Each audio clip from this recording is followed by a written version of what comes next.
ਅੱਜ मैं विशेष तौर ਸਮੁੱਚੇ जगत ਦੇ ਵਿੱਚ ਜਿਹੜੇ ਸਾਡੇ ਪੰਜਾਬੀ ਵੀਰ ਪੰਜਾਬੀ ਦੇ ਵਿੱਚ ਇੱਕ ਆਪਣੇ ਨੁਮਾਇੰਦੇ ਦੀ ਗੱਲ ਸੁਣਨਾ ਚਾਹੁੰਦੇ ਨੇ ਉਹਨਾਂ ਨੂੰ ਸੰਦੇਸ਼ ਹਿੰਦੁਸਤਾਨ ਦੀ ਪਾਰਲੀਮੈਂਟ ਤੋਂ ਪੰਜਾਬੀ ਵਿੱਚ ਦੇਣਾ ਚਾਹਨਾ। ਚੇਅਰਮੈਨ ਸਾਹਿਬ, ਜਦੋਂ 20 ਸਤੰਬਰ ਨੂੰ ਇਸੇ ਹੀ ਹਾਊਸ ਦੇ ਵਿੱਚ एक कानून नूं पास करन दी जेड़े एग्रीकल्चर के साडे बिल है ने उन्हां नूं पास करन दे इत्थे बहस चल रही सी। मैनूं मान है मेरी पार्टी इंडियन नैशनल कांग्रेस ने मैनूं मौका दिता एज ए लीड स्पीकर गल करन दा। मैं उस टाइम भी ये गल दा जिक्र कीता सी कि जेड़े बिल ने ये किसानां दे डेथ दे वारंट्स ने ते कोई भी जेड़ा हिंदुस्तान च रहन वाला मेरा वीर है वो किसानां दे डेथ वारंटां ते दस्तखत नहीं करेगा। तुसी वेखो, तुसी उदों गल नहीं मन्नी, साडा हक सी, सारी ओपोजिशन मंगदी सी कि बुनियादी हक जिहड़ा कॉन्स्टिट्यूशन ने दिता सानू डिवीजन दा इत्थे वोटिंग कराई जाए। तुहाडी उस टाइम भी जिहड़ी सरकार दी मंशा सी वो सही नहीं सी। तुसी धोखे दे नाल, तुसी धोखाधड़ी दे नाल जल्दी दे विच कानून बनाना चाहते सी क्योंकि कुछ जिहड़े अमीर आदमी सी, वड्डे कॉरपोरेट हाउसेस सी, उन्होंने तुसी बेनिफिट देना चाहते सी। तुसी कहना सी कोरोना दे विच मैनूं हैरानी है, सारी दुनिया जूझ रही है कोरोना दे नाल, साडा देश जूझ रहा कोरोना नाल। 2 वक्त की रोटी गरीब लोगों को नहीं मिल रही। साडी माइग्रेंट लेबर बेचारी पैदल साइकिलों ते बिहार, उत्तराखंड, यूपी वाल जा रही है। गवर्नमेंट को कोई प्रबंध नहीं उन्होंने वापस कर लेंदा। उस टाइम एक चोर दरवाजे के जरिए, बैकडोर के जरिए ऑर्डिनेंसां दे रूप दे विच ये लैके आए। ये मैनूं पहले दसे सरकार ये ऑर्डिनेंसेस लियाउण दी लोड़ की सी। जे असीं 71 साल 72 साल इन्हां कानूनां दी इंतजार कर सकते सी ते 6 महीने होर क्यों नहीं सी कीती जा सकदी। इसे गल कारण अज मोदी साहब तुहाडी सरकार ते पंजाब दे, हरियाणे दे, वैस्टर्न यूपी दे, राजस्थान ते बाहर दे किसानां दा फेथ नहीं है, यकीन नहीं है। उन्होंने पता है चंद पूंजीपतियां दे बेनिफिट वास्ते कानून लेके आए ने, ये किसानां दे बेनिफिट वास्ते, किसानां दे हक दे कानून नहीं ने। एक होर मैं तुहानूं दसदा, मैं इस हाउस दे विच किसी पोलीटिकल पार्टी दे आज जिन्ने किसान यूनियंस बैठियां किसी लीडर दे कहण ते लोक नहीं आए। ये जन अंदोलन है। हर घर दे विच अपने आप लोकां ने अपने ट्रैक्टरों विच डीजल पाया। हर पंजाब के किसान ने फी एकड़ 500 रुपया इकट्ठा करके ये सारे किसान यूनियन के लीडर्स नूं दिता। मैनूं अफसोस है इस हाउस च कहना पैंदा, मनोज जी 1971 दे विच बांग्लादेश की लड़ाई दे विच असीं 93,000 पाकिस्तानियां नूं एज वॉर प्रिजनर्स लिया। 2 साल असीं उन्हां नूं रोटी भी दिती, पानी भी दिता, बैडिंग भी दिती, लॉजिंग भी दिती। अज असीं अपने किसान वीरां नूं बिजली कट दी, अज असी इंटरनेट कट दिता, असी अज उन्हां तों पानी कट दिता, असी उत्थे तवारा बार्ब्ड वायर्स ऐ लगा दित्तियां जिस तरह 1960 दे विच बर्लिन वॉर बनाई जा रही है, एक वॉर प्रिजन बनाया जा रहा। अफसोस ना कहना पैंदा है, दुनिया की सारे वड्डी डेमोक्रेसी है।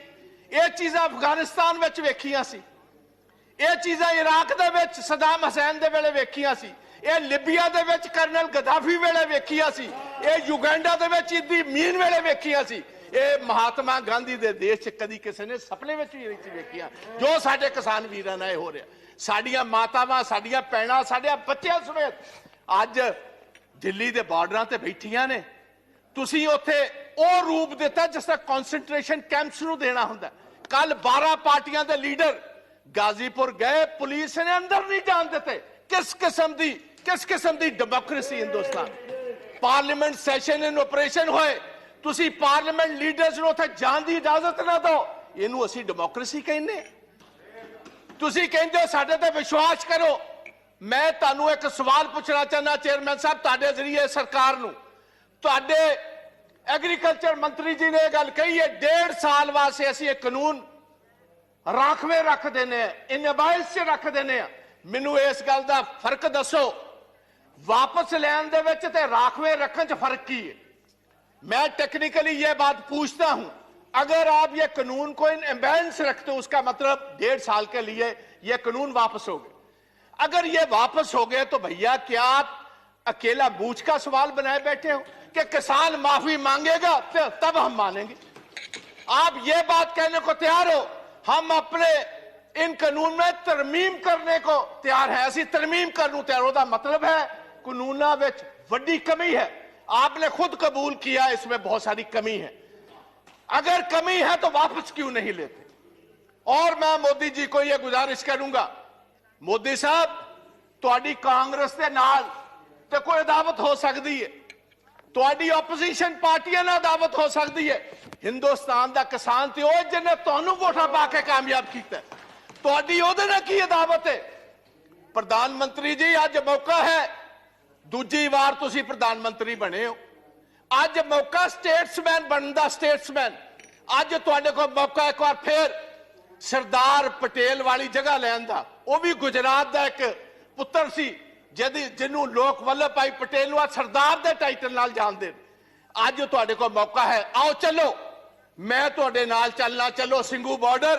किसान जे तुहाडे नारे ना मारनगे को मैं तुहाडे बेनिफिट वास्ते लेके आया सी, जे तुसी नहीं कबूल दे, अगर आप समझते हो ये आपके हक के नहीं है, भाई मैं वापस लेता हूं। इसमें आपका बड़ापन होगा। दरिया दिली जो लीडर होता है वो उसका सीना भी उतना बड़ा होना चाहिए, दरिया दिल होना चाहिए उसको, दरिया दिली दिखाइए।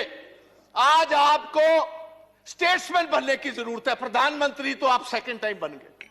आज सारा देश इंतजार करता है कि मोदी साहब कब आएंगे। वो तोमर साहब की बात पर यकीन नहीं करते।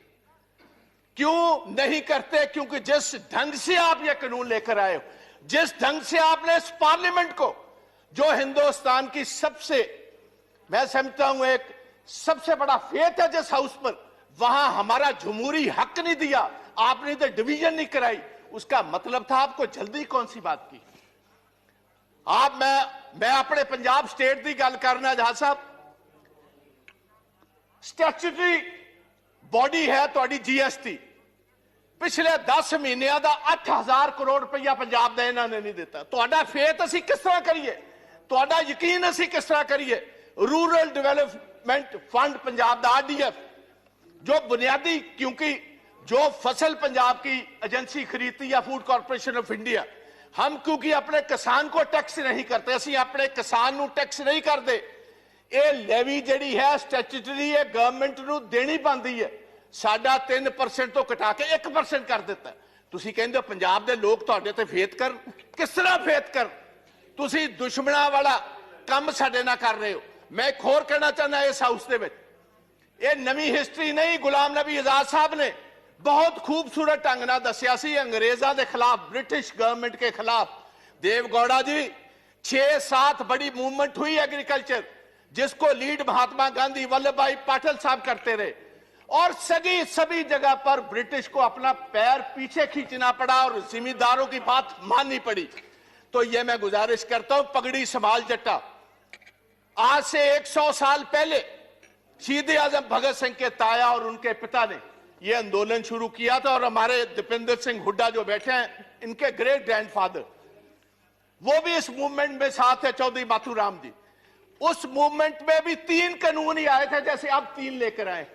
9 महीने मूवमेंट चली और अंग्रेजों को भी अपने घुटने टेकने पड़े, गोडे टेकने पे। मैं इस पवित्र सदन के विचों कहना चाहना, यही जिक्र सा सुखदेव सिंह ढींडसा ने किया है। लाल किले दे उत्ते जो कुछ होया 26 जनवरी नूं, सानू बड़ा अफसोस, सानू बड़ा दुख है। As a Punjabi, as a Sikh, I condemn that whole incident what happened. सानू तुसी नैशनैलिटी ना सिखाओ।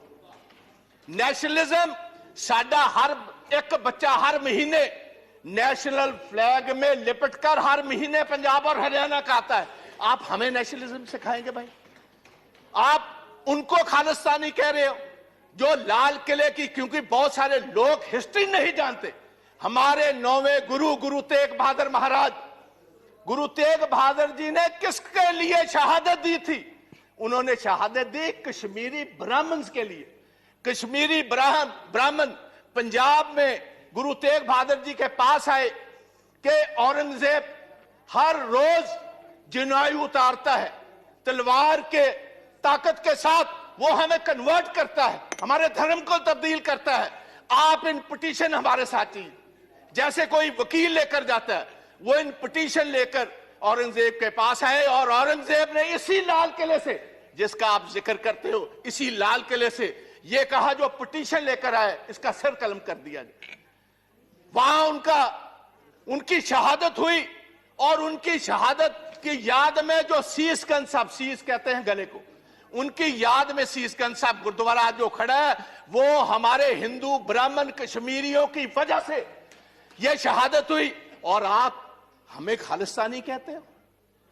मेरे अपने पिता जो फॉर्मर मिनिस्टर थे, 5 लोगों के साथ पंजाब में 1987 में उनकी शहादत हुई। मेरे अपने बड़े भाई जो ब्रिगेडियर हैं इंडियन आर्मी के, retired, he was the one who was commanding the 192 mountain brigade, जिसने देश के लिए ये टाइगर हिल जीती। He was commanding 192 mountain brigade.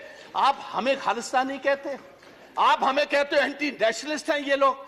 और मैं ये चाहूंगा on the floor of the house, I demand कि इधर एक सुप्रीम कोर्ट का सिटिंग जज टाइम बाउंड एक इंक्वायरी करे 2 महीने में, ये बताए वो कौन सी ताकतें हैं जिन्होंने, क्योंकि ये जितनी किसान जथेबंदियां हैं इनको टाइम दिया गया था 10 बजे सभी स्टार्ट होंगी दिल्ली के इर्द गिर्द जुलूस जो एक पुलिस के साथ, और 8 बजे कुछ शरारती एलिमेंट्स को यह इशारा कर दिया गया कि जो आपको दिया हुआ रूट है उस पर चलने की जरूरत नहीं, आप तोड़ो इस रूट को, बैरिकेडिंग तोड़ो, सीधी आईटीओ पर पहुंचो। आईटीओ से लाल किला तो बहुत सारों ने देखा ही नहीं था। और एक ये भी बात मैं हाउस में बताना चाहता हूं, ओ भैया ये लाल किले जिसकी आप बात करते हो, ये जिस आपको पता मुगल राज में ये स्थापित हुआ है, और 300 साल पहले जो गुरु तेग बहादुर जी की कुर्बानी है, उसके बाद गुरु गोविंद सिंह महाराज, उनके 2 बड़े साहबजादे शहीद हुए। छोटे 2 साहबजादों को जिंदा दीवारों में चिन दिया गया। अगर गुरु गोविंद ना होते इस देश की एक शक्ल ही और होती। आप हमें कह रहे हो, किसी को गद्दार कह रहे हो, किसी को आप एंटी नेशनल कह रहे हो। पहले सोचना, और ऐसा मैं गुजारिश करना चाहूंगा गवर्नमेंट, ऐसा काम मत करो। दुश्मन हमारे बहुत है, जो हमारी फॉरेन पॉलिसीज हैं। आप पाकिस्तान को तो छोड़ ही दीजिए भाई, सारा अरब वर्ल्ड आपके खिलाफ, चाइना आपके खिलाफ, रशिया आपके उल्ट चल रहा है। जाकर आपने वोट ट्रंप की मांगी, बाइडेन आपके खिलाफ। वो आपके साथ भाई कौन है? अगर कुछ आपके साथ नेशनलिस्ट लोग हैं, आप उनको भी तोड़ना चाहते हो, उनको भी डराना चाहते हो, उनको भी धमकाना चाहते हो, ये कभी नहीं चलेगा। और पंजाबी और सिख विशेष तौर प्यार से तो बात आपकी मान सकते, डर से, डरावे से, बंदूक से, तोप से ये डरने वाली कौमें नहीं। इन्होंने तो सारी हिस्ट्री ही शहादत की है। तो मेरी गुजारिश है, ये ब्लैक लॉज वापस लीजिए, ये काले कानून वापस लीजिए। प्रधानमंत्री जी आप कहते हो मैं एक कॉल अवे हूं, भाई किसी के पास आपका नंबर है? किसके पास आपका नंबर है? आप क्यों नहीं इन किसान जथेबंदियों को, ये मेंबर्स ऑफ पार्लियामेंट, इनको साथ लेकर चलिए, हम चलते हैं आपके साथ। आओ आपके जय जयकार के वहां नारे लगवाएंगे। आप इन कानूनों को वापस लीजिए। आप 1.5 साल के बाद नए कानून लाइए, सिलेक्ट कमेटी में भेजिए। जितने स्टेक होल्डर्स हैं, किसान जथेबंदियां हैं, किसान हैं, मेंबर्स ऑफ पार्लियामेंट हैं, चीफ मिनिस्टर हैं, हमारे एग्रीकल्चर साइंटिस्ट हैं, उनको कहिए खेती के लिए, किसानों के लिए कौन सी सबसे बेहतरीन कानून है। कॉर्पोरेट्स के लिए नहीं, कॉर्पोरेट्स को हम बेनिफिट नहीं देंगे। हम किसानों के बेनिफिट के लिए कानून लाओ, हम आगे होकर आपकी मदद करेंगे। आओ एक नई इतिहास की सृजना करें। मैं इतना ही कहता हुआ एक लास्ट में थैंक यू धन्यवाद प्लीज भारद्वाज जी। एक बस मैंने किसानों के लिए, पंजाब के किसानों के लिए एक छोटी सी कविता लिखी है, वो पढ़कर इजाजत ले लूंगा। कहते ने चीर देंदे ने पहाड़ हुंदा जिन्हां नूं जनून, रह के मंजिलां तो दूर किथे मिलदा है सुकून। हारदे नहीं हुंदे मर्द दलेर, बस हौसला बना के तुसी किसान वीरो रखियो। असी जितांगे जरूर, जंग जारी रखियो। असी जितांगे जरूर, जंग जारी रखियो। जय हिंद, जय जवान, जय किसान ते वाहेगुरु जी का खालसा, वाहेगुरु जी की। प्रताप सिंह बाजवा जी, तुसी अपनी भाषा विच बोलिया, धन्यवाद।